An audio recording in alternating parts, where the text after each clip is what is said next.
Assalamu alaikum. Erik TV'nin aziz görünmelleri. Erik Televizyon hoş geldinler. Ben bugünkü program riyasetçisi Abdurrahman Öztürk bolumen. Aldı bilen televizor ekran aldıdaki barlıq qarindaşlarımızga çin ko'nglimdan salam yollayman. Bugün 10. ayının 1. günü Komünist Xitay hakimiyetinin devlet kurganlığı 61 yıl bolgan bayram günü. Biz Uygurlar bolsa 61 yıldan buyan izlivatkan Komünist Xitay hakimiyetinin besip kelgen bir günü, yani bir matem gün. Bu münasebet bilen dünyanın her qaysı taraflarında her xil namayışlar Xitay konsolxonası aldıda ve yoki özlep turayotgan devletning dаңlıq meydanlarida namayışlar bolup ötken. Bu qatarda bu yıl 10. ayının 1. günü İstanbul'daki Xitay konsolxonasının aldıda İstanbul'da yaşayotgan 40-50 etrafında Uygur qarindaşlarımız ve bir kısım Türk qarindaşlarımız birlikte Xitay konsolxonasında namayış elip bardı. Tövende bu namayıştan bir kısım görünüşlerini huzurunuzga sunumuz. Yaqtırıp köygeyizler. İntikam, dişe diş, kana kan, intikam, intikam, dişe diş, kana kan, intikam, intikam, dişe diş, kana kan, intikam, intikam. Ön taraf biraz daha yavaş.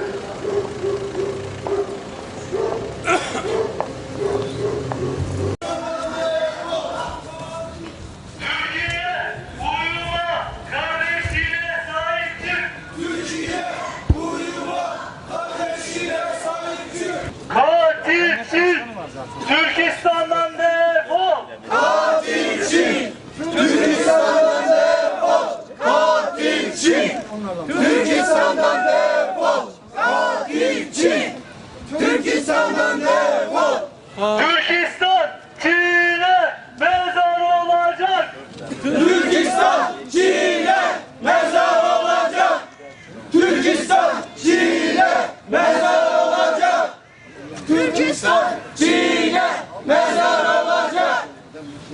Türkiye uyuma, kardeşine sahip çık!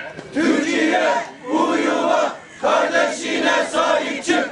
Türkiye uyuma, kardeşine sahip çık! Türkiye uyuma, kardeşine sahip çık!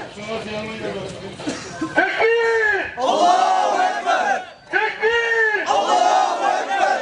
Resul-i Ekrem aşkına tekbir! Allahu Ekber! Ya Allah! Bismillah! Allahu Ekber!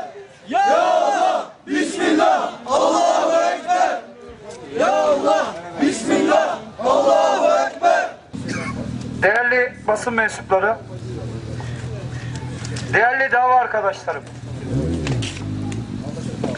dünyanın en kalabalık ülkesinde her yıl 1 Ekim Cumhuriyeti ve Bağımsızlık Bayramı olarak kutlanmaktadır. Uzun süre bir Çin Savaşı'ndan sonra Mao liderindeki komünistler iktidarı ele geçirdi. Ve 1 Ekim 1949 tarihinde Çin Halk Cumhuriyeti kuruldu. Bu tarihte halkın bağımsızlık günü olarak bayram ilan edildi. Öyle bir bağımsızlık ki o günden sonra tüm Çin genelinde çok büyük katliamlar ve kıyımlar yaşandı. Halka zorla bir araya getirilmeye, devlet adına büyük projelerde köle gibi çalıştırmaya başlandı. İnkılap adı altında yapılan çalışmalar halkın elinde ne varsa el konuldu. Tüm özgürlükleri kısıtlandı. Sadece devlet için çalışan tek bir insanlar haline getirildi. Buna karşı çıkanlar ise hunharca katledildi. Bayramın simgesi olan Tiananmen Meydanı'nda binlerce genç tanklar altında ezildi.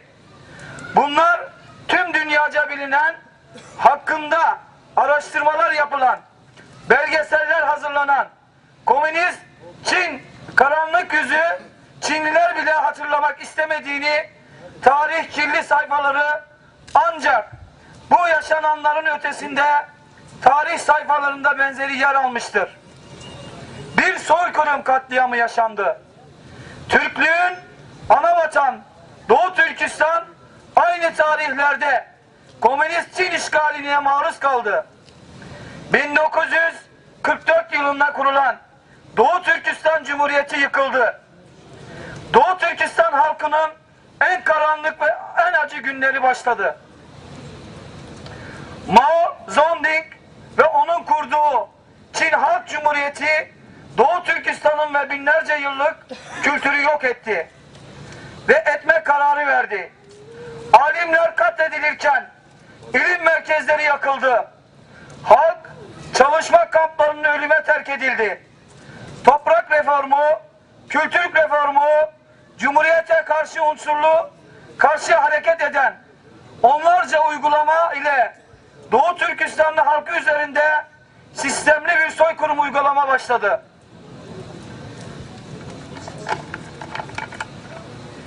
Dünya medeniyetinin tarihin temellerinde çok önemli rol alan sömürge dünyasını emperyalizmlerce karşı başkallandıran ülkeler tek tek bağımsızlıklarını kazanırken Çin işgaline uğrayan 61. yıl öncesinin bağımsız Türk yurdu zamanımızda yaşanan en büyük insanlık dramı merkezi Doğu Türkistan.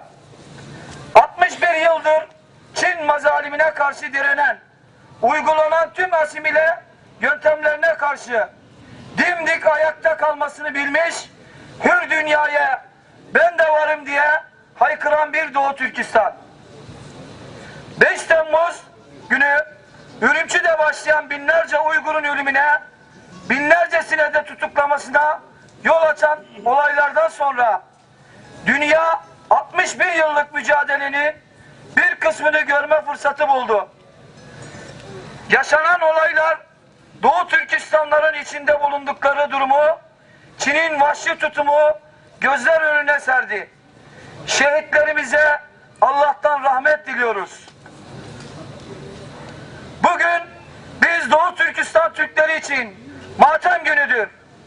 Var olduğundan beri bize ait olan Türklerin anavatanı Doğu Türkistan Cumhuriyeti'nin en son 1949 yılında işgal edilerek 1 Ekim Azaplık Bayramı ilan edilmiştir. 61 yıldır mücadelemizi aralıksız olarak devam etmekteyiz.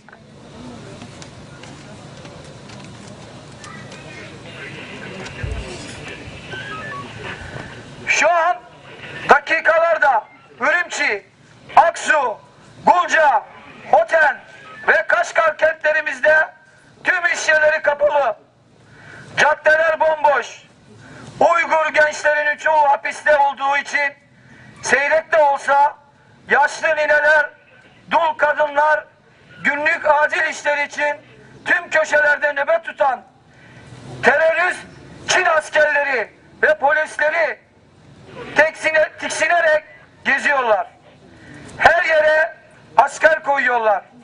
Tanklar, keskin nişancılar iş başında, semalarda ise Çin helikopterleri tur atıyor.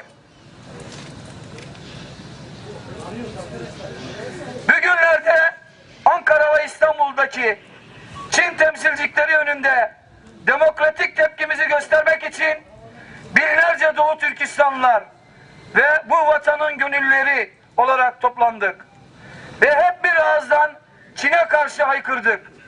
Avrupa, Amerika ve Avustralya kıtalarında yaşanan Doğu Türkistanlı soykırım mağdurları yaşadıkları ülkelerdeki Çin temsilciliklerin önünde protestolara devam ediyorlar.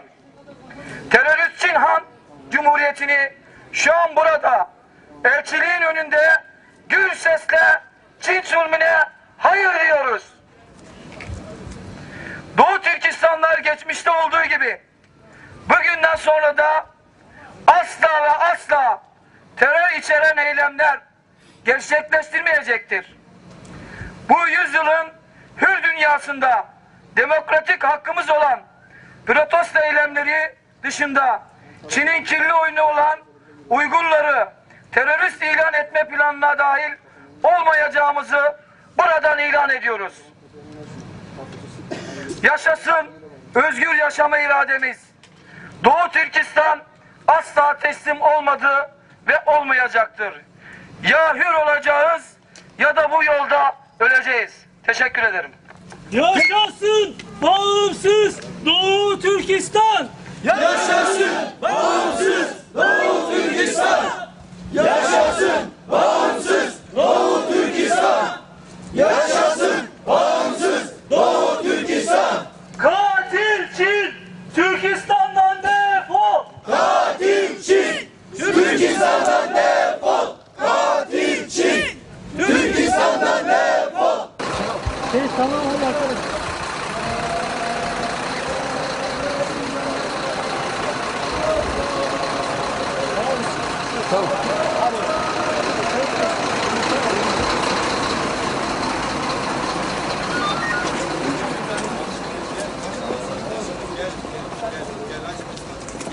Yavaş.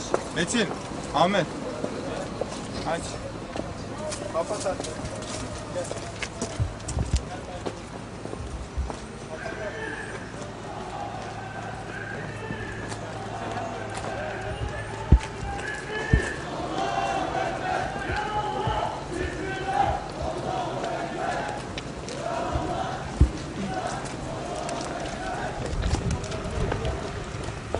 Orada beklemeyin arkadaş.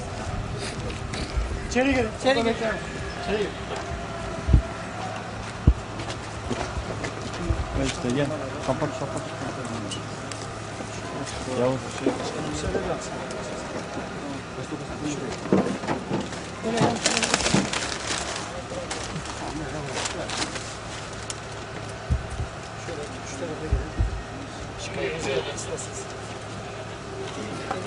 Arkadaşlar biraz geri çıkalım.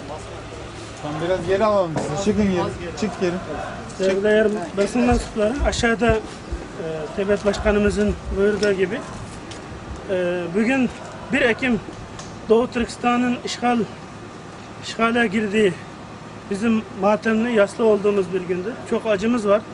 Doğu Türkistan'da 61 senedir çeşitli katliamlar, soykırımlar, asimile sinsi politikaları yürütüldü. Bundan dolayı bizim milletimiz kapalı kutu içerisinde çok acılar çekmektedir. Bundan dolayı biz Türkiye'deki bütün Doğu Türkistanlı Uygurlar, Doğu Türkistanlı vatandaşlar biz bugünü Çin'e nefretle kınıyoruz ve onlara olan nefretimizi ve kısas alma duygumuzu ifade etmek istiyoruz. Çünkü geçen sene 5 Temmuz olayında binlerce kardeşimiz katledildi ve ondan sonra yakalanan 16-15 yaşındaki çocukları bile idam ettiler.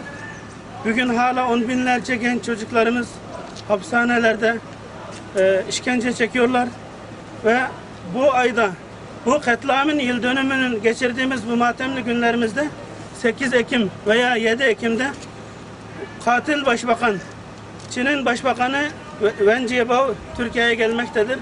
Biz bunu kınıyoruz. Türkiye Cumhuriyeti'nin, devletimizin bu konuda Uygurların acılarını paylaştığını biliyoruz. Geçen sene Çinlileri adeta bu bir soykırımdır diye haykıran bir başbakanımızın karşısındaki muhatabı o katliamı, soykırımı sürdüren eli kanlı bebek katilidir. Nasıl Netanyahu veya Şeyman Perizleri bebek katili deniyorsa ondan geri kalmıyor. Daha eli kanlı, karnesi kanlı dolu olan bir başbakan Türkiye'ye gelmektedir. Türkiye'de yaşamakta olan bütün Doğu Türkistanlı'nın hayal kırıklığına uğramaktadır. Böyle bir dönemde Çin başbakanının Türkiye'ye gelmesi, elbette ki Türkiye kendi çıkarları doğrultusunda diplomatik ilişkiler kuracaktır. Biz buna bir şey demiyoruz. Ama böyle bir acı çekerken hiçbir şey olmamış gibi Çin Başbakanı'nın gelmesi ve dolayısıyla yapılmakta olan diğer çeşitli diplomatik ilişkiler ve geçen günlerde gazetelere yansıyan askeri tatbikatlar Doğu Türkistanlı halkımızı, sadece buradaki Uygurları değil, Doğu Türkistan'daki Uygur kardeşlerinizi çok hayal kırıklığına uğratmıştır. Çünkü Doğu Türkistan halkı tarihten bu yana Türkiye'ye bir sevgiyle, bağlılıkla, kardeşlik bağlılığı gözüyle bakmaktadır. Bu hassasiyeti dikkate almanızı arz ediyoruz. Hepinize teşekkür ediyorum. Aziz qarindoshlar, yuqorida ko'rganinglardek, İstanbul'da 50 ming Uyg'ur yashaydi deydikan. Ama bularning orasida namoyish qatnashganlarning soni eng eshib ketsa 50 odam namoyishga chiqqan. Bu qitim Xitoy bosh ministri Wen Jiabao Turkiyaga ziyorat qilganlik uchunmi va yoki boshqa sabablardanmi 50 odamga eng oz bo'lganda 150 dan 200 atrofida soqchi Xitoy konsulxonasining oldida shundoq ratlik tizilib turib, bir xil mudofaa ustida bo'lgan. Har holda Xitoy bosh ministri Turkiyaga kelgan vaqtning o'zida bir masala chiqib qolmasin deb Turkiya hukumatidan alayda kuchaygan bo'lsa kerak. Ammo afsus, bu ikki soqchining chiqiniga tushdik. Hech bo'lmasa bir 200 Uyg'ur mubiyaga kelinmadi. Bu bir nəhayət əfsunarlıq vəqə deyişki boludu. Aziz qarindoshlar, bu doğrusunu söylesek nəhayət köp sözler oturuğa çıkışı mümkün. Həmmeylərinin tegi məqsədimiz vətəninin azadlığı müstəqil bolsa, ya Şərq Türkistan bir azad bolsa, vətənimizi berib desep, otasaq, dep nurgun xiyallarını qılıb atqan bolsaq gerek.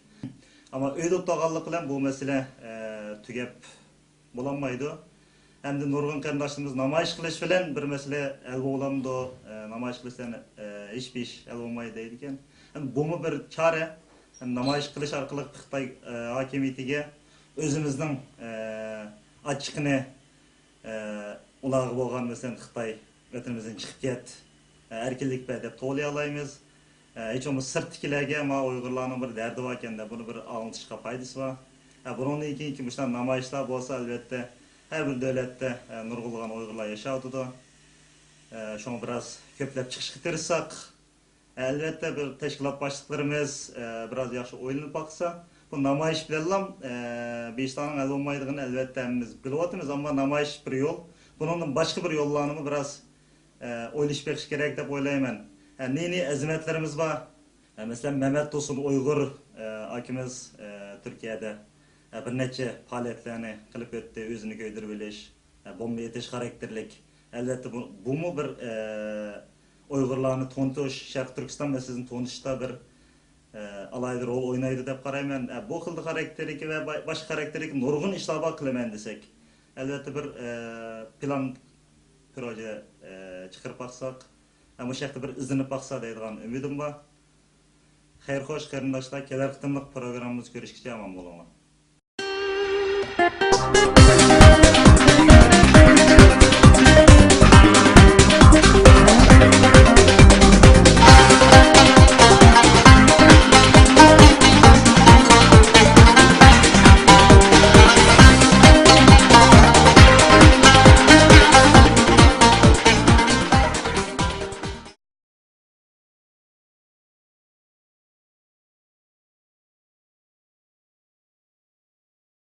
Türkistan'dan defol! Katil Çin!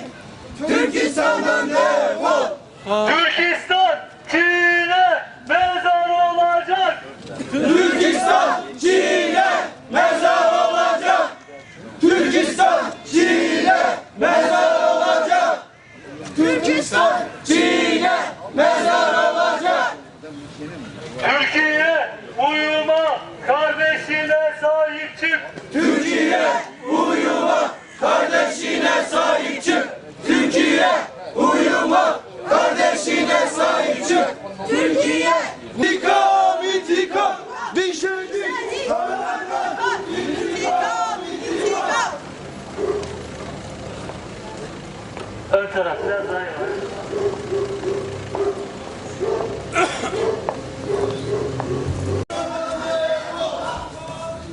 Türkiye uyuma, kardeşine sahip çık. Türkiye uyuma, kardeşine sahip çık!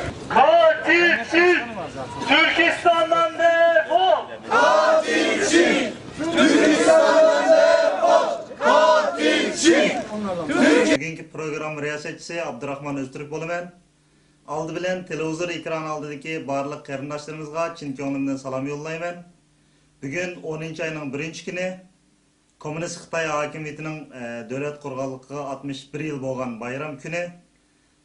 Biz Uygurlar bolsa 61 yıldan boyan izilip atkan Komünist Xitay hakimiyetinin besip kigen bir günü, yani bir matem gün.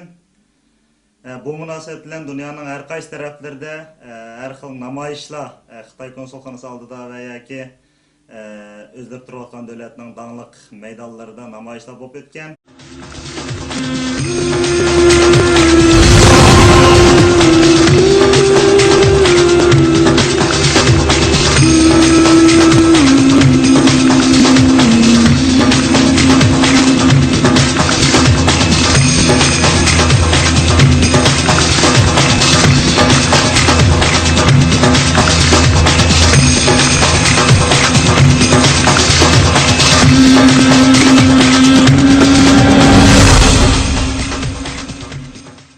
Assalamu alaikum, Erik TV'nin aziz görmənləri.